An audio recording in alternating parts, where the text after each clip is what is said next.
frightfully difficult to read, so if I make a few blunders, I'm sure I will. I hope you find it very amusing. And this is in 8 fits, F-I-T-S. Fit the first, the landing. Just the place for a start, the bellman cried, as he landed his crew with care, supporting each man on the top of the tide by a finger entwined in his hair. Just the place for a start. I've said it twice. That alone should encourage the crew. Just the place for a start. I've said it twice. What I tell you 3 times is true. The crew was complete. It included a boots, a maker of bonnets and hoods, a barrister brought to arrange their disputes, and a broker to value their goods. A billiard marker, whose skill was immense, might perhaps have won more than his share, but a banker engaged at enormous expense had the whole of their cash in his care. There was also a beaver that paced on the deck, or would sit making lace in the bar, and had often, the bellman said, saved them from wreck, though none of the sailors knew how. There was one who was famed for the number of things he forgot when he entered the ship. His umbrella, his watch, all his jewels and rings, and the clothes he had brought for the trip. He had 42 boxes, all carefully packed, with his name painted clearly on each. But since he omitted to mention the fact, they were all left behind on the beach. The loss of his clothes hardly mattered because he had 7 coats on when he came, with 3 pairs of boots. But the worst of it was, he had wholly forgotten his name. He would answer to "Hi," or to any loud cry such as "Fry me," or "Frigger my wig," or to "What you may call them," or what was his name, but especially to "Thingamajig." While for those who preferred a more forcible word, he had different names from these. His intimate friends called him "Candle Ends," and his enemies "Toasted Cheese." His form is ungainly, his intellect small, so the bellman would often remark. But his courage is perfect, and that, after all, is a thing that one needs with a snark. He would joke with hyenas, returning their stare with an impudent wag of his head. And he once went a walk, paw in paw, with a bear, and just to keep up its spirits, he said. He came as a baker, but owned when too late, and it drove the poor bellman half mad. He could only bake bride cake, for which, I may state, no materials were to be had. The last of the crew needs especial remark, though he looked an incredible dunce. He had just one idea, but that one being "Snark," the good bellman engaged him at once. He came as a butcher, but gravely declared, when the ship had been sailing a week, he could only kill beavers.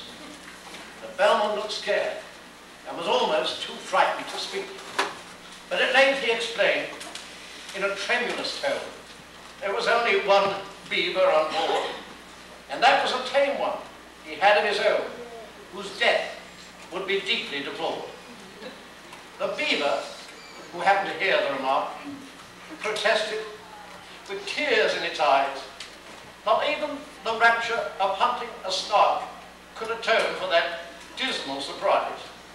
It strongly advised that the butcher should be conveyed in a separate ship, but the bellman declared that would never agree with the plans he had made for the trip.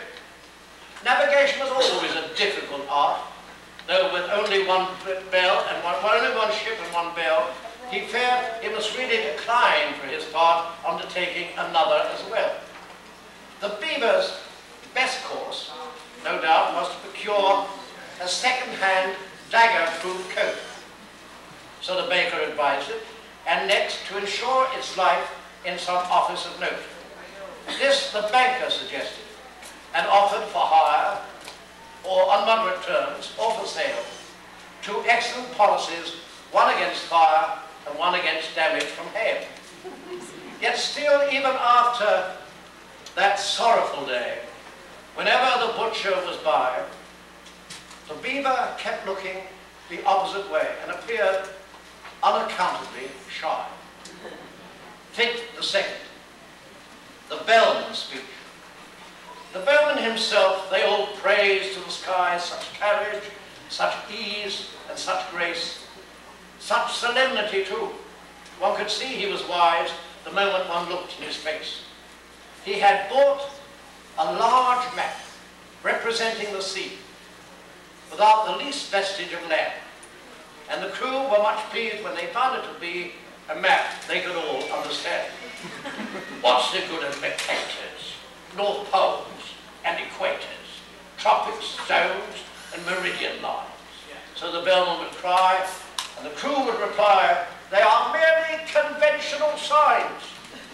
Other maps are such shapes with their islands and capes, but we've got our brave captain to thank.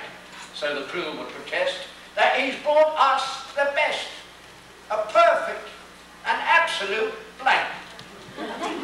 This was charming, no doubt, but they shortly found out that the captain they trusted so well had only one notion for crossing the ocean, and that was to tingle his bell. He was thoughtful and grave, but the orders he gave were enough to bewilder a crew. When he cried, steer to starboard, but keep her air larboard, what on earth was the helmsman to do? Then the bowsprit got mixed with the rudder sometimes, a thing, as the bellman remarked, that frequently happens in tropical climes when a vessel is, so to speak, snarled. But the principal failing occurred in the sailing, and the bellman, perplexed and distressed, said he had hoped, at least, when the wind blew due east, that the ship would not travel due west. But the danger was past. They had landed at last, with their boxes, portmanteaus, and bags. Yet at first sight the crew were not pleased with the view, which consisted of chasms and crags. The bellman perceived that their spirits were low, and repeated in musical tone some jokes he had kept for a season of woe, but the crew would do nothing but grow. He served out some grog with a liberal hand, and bade them sit down on the beach, but they could not but own that their captain looked grand as he stood and delivered his speech. Friends, Romans, and countrymen, lend me your ears. They were all of them fond of quotations. So they drank to his health, and they gave him 3 cheers, while he served out additional rations. We have sailed many months, we have sailed many weeks, 4 weeks to the month you may mark, but never as yet, 'tis your captain who speaks, have we caught the least glimpse of a snark. We have sailed many weeks, we have sailed many days, 7 days to the week I allow, but a snark on which we might lovingly gaze, we have never beheld till now. Come listen, my men, while I'll tell you again the 5 unmistakable marks, by which you may know, wheresoever you go, the warranted, genuine snark. Let us take them in order. The first is the taste, which is meagre and hollow, but crisp, like a coat that is rather too tight in the waist, with a flavour of will-o'-the-wisp. Its habit of getting up late, you'll agree, it rather carries too far when I say that it frequently breakfasts at 5 o'clock tea and dines on the following day.